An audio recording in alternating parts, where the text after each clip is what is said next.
Di ba, kung politician ka or tatakbo ka, kailangan mo mga kampanya, di ba? Kailangan mong magandang relasyon sa mga tao. Let's say, maganda naman yung performance mo as a politician, matalino ka naman, hindi ka corrupt, di ba?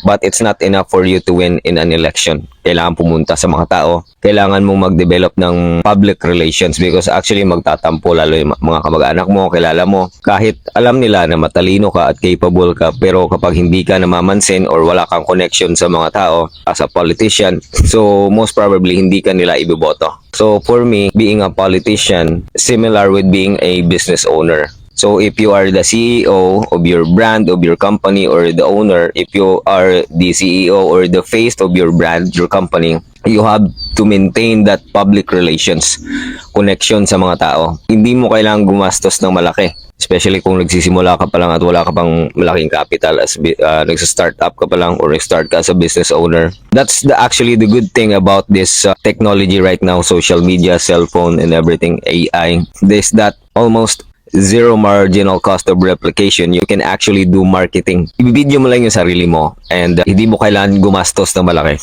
kung wala ka pang budget or kasi sa business, you have to do accounting, di ba? Kailangan yung income mo mas malaki dun sa ginagastos mo. So kung nagsisimula ka pa lang at wala ka pa namang masyado malaking capital, you can just do a vlog, simple vlog lang na parang ganito, nagsasalita lang, kausap yung mga tao.